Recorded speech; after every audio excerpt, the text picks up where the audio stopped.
Amahoro kuri mwese nshuti zanjye, iyi ni Waka Waka podcast. Nizere ko mukomeje kugira ibihe byiza aho muri hose.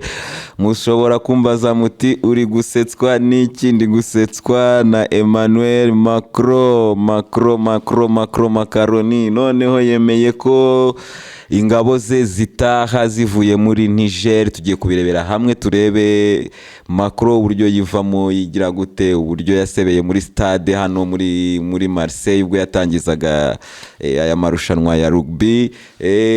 Turaza kubirebera hamwe, ariko ikintu nyamukuru gihari nuko uyu Macron yemeye kuva muri Niger nubwo akomeje kuboherereza udutero shuma tw'abayislamiste.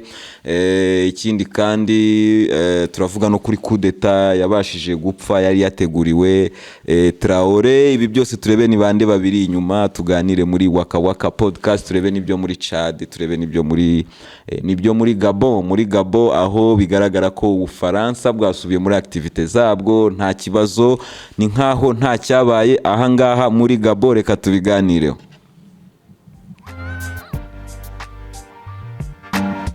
Yes, rero aba Bafaransa nyuma yo kwikarakasa, nyuma yo kwisaza ngo ntago bava mu gihugu cy'abandi, kera kabaye imbaraga z'abaturage zakoza akazi. Nkuko nabibabwiye muri podcast yabanje, narababwiye ko Abafaransa bagomba gutaha. Igisigaye ari ugushaka ngo baranyura hehe, baraca hehe, ni gute bari butahe.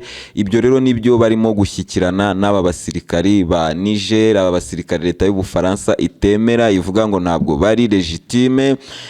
Ivuga ko ishaka ko Bazoum agaruka ku butegetsi. No muri G20 mwarabibonye, Macron yarongeye abisubiramo avuga ko atemera abasirikari, ko we akomeje gushyira imbaraga muko Bazoum yagaruka ku butegetsi.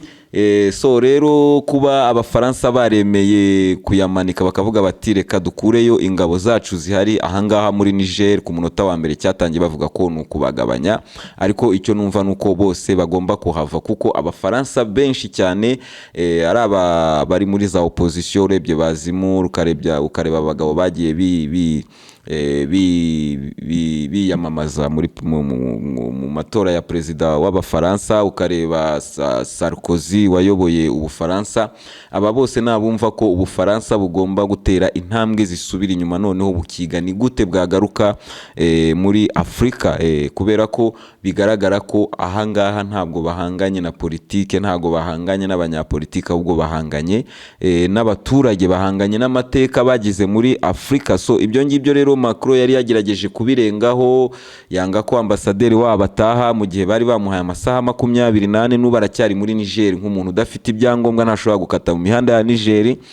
So ni ikintu cyari cyateye n'umujinya abanyafrika benshi cyane, kumva ko igihugu cyo mu Burayi cyangwa se igihugu cy'abakoloni cyavuga ngo ntago tuhava, kandi ba nyiri igihugu bakubwira ngo taha, wowe ukavuga ngo sintaha. Ni ikintu cyari cyababaje abantu benshi cyane. Ariko gusa nta nubwo wavuga ngo ibintu ahangaha Abafaransa babivuyemo, nkuko mubizi ni abantu bagomba kubyivurugutamo mpaka tu, bagomba kubyivurugutamo. Niyo mpamvu twabonye umuvugizi w'igisirikare ahangaha muri Niger atangaza yuko Abafaransa bakomeje kohereza ingabo zabo n'ibikoresho byinshi mu bihugu bya ECOWAS mu rwego rwo gutegura ibitero bizagirirwa kuri aba basirikari. Ibyo ngibyo rero uyu muvugizi akaba yavuze ko igisirikare cya Niger cyiteguye kuzahangana nabo, ariko anatabariza isi yose ayibwira ko Abafaransa barimo gutegura ibintu bitari byiza. Gusa nkuko iyi ari podcast mbabwira avi yanjye kuri ibi bintu, nuko ibyo Abafaransa barimo gutegura byose muri ECOWAS ntibizakunda, kubera ko na ECOWAS aho bigeze uko mbona ko itazatinyuka kwishyira muri uyu murongo utukura w'Abafaransa, kubera ko nabo mu bihugu byabo baratinya ko za revolution zishobora kuzamuka. Ari nayo mpamvu barimo gukanga cyane aba basirikari bo muri Niger, kugira ngo bibere urugero abasirikari bo mu bihugu byabo, ko nibakora coup d'etat bitazacamo. Ariko ibyo ngibyo ntibizakunda kuko abaturage muri ibi bihugu bazahaguruka. Twarabibonye muri Chad ejo bundi abaturage bahaguruka. Leta nk'uko mubizi muri Chad ni leta y'abafaransa, nta statement yari yakoze ku byari byabaye ku musirikare w'umunya-Chad wari wishwe, bituma abaturage bose bajya mu mihanda. N'ubu ngubu ni ibintu bitararangira, abaturage baracyahanganye n'inzego zose z'Ubufaransa, zaba za ambasade, zaba ibigo byabo bya gisirikare ahangaha muri Chad.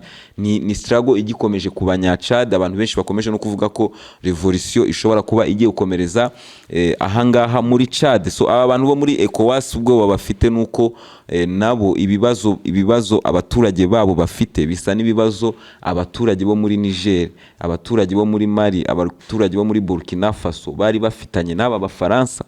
Noneho ikintu kiri bukomeze kuzamura umujinya w'abaturage b'ibi bihugu bya ECOWAS cyangwa se ibihugu byakolonijwe n'abafaransa bikiri no mu maboko y'abafaransa, ni ukumva ko diru zirimo kuvugwa noneho ku mugaragaro. Ibintu bari barahishwe biri kuvugwa ku mugaragaro, ibijyanye n'ubusumbane muri izo contract biravugwa ku mugaragaro. Amasezerano ibi bihugu byasinye mbere yo guhabwa ubwigenge biravugwa ku mugaragaro. Hano tujya tubigarukaho aha kuri podcast, ibintu bibabaje cyane. So rero aba perezida b'ibihugu byo muri ECOWAS bafite ubwoba ko nabo ibi bintu byabageraho, kandi nge nababwira ati bitinze bizaza. Ibi bihugu byose bisigaye mu kwaha kw'abafaransa, abaturage ntabwo bishimye kandi barabona uko hakurya biri guhinduka. Ni ukuvuga ngo Orewenu noneho kwa Traore bigende neza, kwa Doumbia bigende neza, n'aha muri Niger bigende neza, n'aba Islamiste batangire gutsindwa, kuko nabonye muri Mali batangiye guhangana nabo cyane, n'aba ngabo muri Azawad bakorana n'imitwe y'iterabwoba. Aba banyamari batangiye guhangana nabo cyane, ku buryo tuzareba evolution y'urugamba tukareba niba bari muri position de force, ni iki abarusiya barimo kubafasha kugira ngo batsinde aba ba Islamiste. Ibyo rero nibikomeza kugenda neza ni ibintu bizaba atari byiza kuri aba bagabo bakiri gukorera Ubufaransa, harimo ba Paul Biya, harimo ba Macky Sall, harimo aba ba Ouattara n'abandi nk'abo ngabo bakirimo gukorera Ubufaransa. Ibyo tuzakomeza kugenda tubirebera hamwe. Ariko nanone tugaruke ahangaha muri Gabon.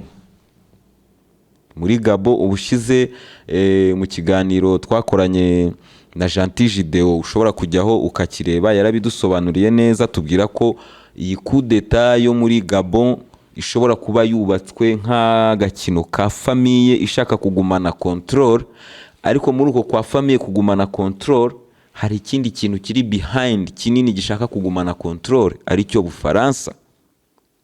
Abantu bakavuga ko iyi deal irimo mushiki wa Bongo, irimo famille Bongo, babikoze kugira ngo bagumane control kuri Gabon. Ariko n'abafaransa abagumane control kuri Gabon. Ari nayo mpamvu mu kiganiro nakoze bino bintu bikiba, narabwiye ati kuki Bagbo yatabaje mu Cyongereza mw'abantu. So ibyo ngibyo rero nabyo biri mu bica intege abafaransa, kuko ahangaha muri Gabon abafaransa bakomeje imirimo yabo ya gisirikare, ibigo byabo birakomeje, ibigo byabo bya za ambasade n'iki byose birakomeje gukora. Barimo gukorana n'iyi leta yo muri Gabon neza cyane. Ukibaza uti kuki mwemera mwanga coup d'etat hariya mukaba muyemera hano? Muravuga muti hano amatora yari yabaye trike wenda ngo niki, ariko hari wari uri muri opposition agombaga guhita ayobora. Urumva ko bikomeje kuba coup d'etat. Ntabwo wakora coup d'etat hano ngo uyirwanye hano ngo bikunde. Ubwo tuba turi muri coup d'etat za hafi, yo turi kuvuga izi zo muri Chad, yo turi kuvuga izi zo muri Gabon, ubwo tuba tugiye mu tuntu twa hafi. Ariko hari utuntu two mu mateka, coup d'etat ya Blaise Compaoré yica Sankara. Iyi ni coup d'etat irimo abafaransa, irimo ibintu byinshi.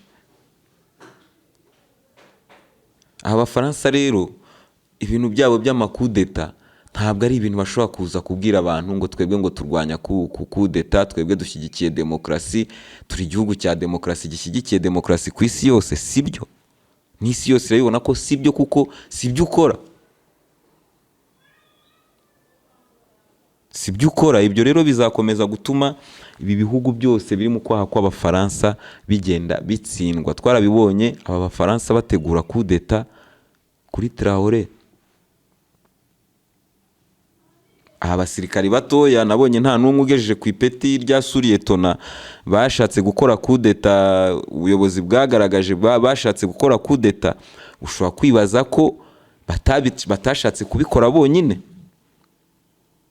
Ni ibintu byumvikana, ntabwo ba kaporari bakwishyira hamwe ngo bavuge ngo tugiye gukora kudeta. Ubwo ni Ubufaransa bukomeje kureba uburyo budestabiliza ibi bihugu. Rero Ubufaransa hano muri Niger bwayamanitse, bugiye gutangira gucyura abasirikari babo, kandi abantu bavuga ngo twebwe turaba pro Russia, turwanya Ubufaransa, turwanya iki? Ibi bintu n'abafaransa nyabafaransa barabivuga. Abafaransa kavukire barabivuga. Igihe kirageze ko tumanika amaboko. Politiki yacu y'imyaka 60 yo gutoteza abanyafrika yararangiye. Ibintu byararangiye, tugomba kuyamanika. Mwarabibonye Macron ejo bundi ajya gutangiza imikino irimo kubera hanga mu Bufaransa. Ntabwo abafaransa bamuhaye amahirwe yo kuvuga. Habe na gato ntabwo bigeze bamuha amahirwe yo kuvuga. Bakubise amafirimbi bigeza wabona ko agomba kwihagararaho nawe agakomeza akavuga muri ayo mafirimbi, akabona arangiza ijambo rye uko yariteguye ni nako yabikoze. Umuntu n'abaturage biwe ntibamushyigikiye. Ubujura barimo gukora hano muri Afurika murumva ko bwo buri guhita noneho bubirangiza, buri guhita bushyira ibintu byose ku mugaragaro. Nabonye ikiganiro cy'uyu mumama wahoze ari ambasaderi wa African Union muri Amerika, mujye mumukurikirana cyane. Ni umumama uvuga ibintu by'ubwenge cyane, avuga ko Ubufaransa n'umuntu wese uzaza ku ruhande rw'Ubufaransa azahita atsindwa hamwe n'Ubufaransa, kuko Ubufaransa buhanganye n'abaturage. Nanone ariko Abanyamerika bafite amahirwe ko idarapo ryabo muri Afurika ntago rirazamurwa, ngo Abanyafurika ngo bavuge ngo turi kwamagana Abanyamerika. Nta muntu uri kuvuga ku Banyamerika hirya no hino. Ariko nanone nako mukibaza ako kantu, nta hantu na hamwe abaturage bari kuzamura idarapo basaba ubufasha bw'Abanyamerika. Sinzi niba ako kantu muri kukabona. Bari kwisabira ubufasha Abarusiya, bari kwisabira ubufasha Korea ya ruguru, bari kwisabira ubufasha Abachina. Bivuze ngo na Amerika nikora ikosa rito na hano muri Afurika, Abanyafurika bayifita ahantu. Kuba Abanyafurika batavuga bati reka dutabaza Abanyamerika, ni abanyembaraga badutabara aba Bafaransa, cunga sana. Nuko abaturage barabizi ko aba Banyamerika bari kumwe n'Abafaransa. Uyu munsi bari kurwanya ikibi cyababayeho imyaka yose aricyo Bufaransa. Ariko kuba batarimo kuvuga bati Amerika ngwino dufashe, Amerika wowe ugomba gucunga sana, ntabwo ukiri umupolisi w'isi. Igipolisi bagikoze nabi, abantu ntabwo bakikwizeye,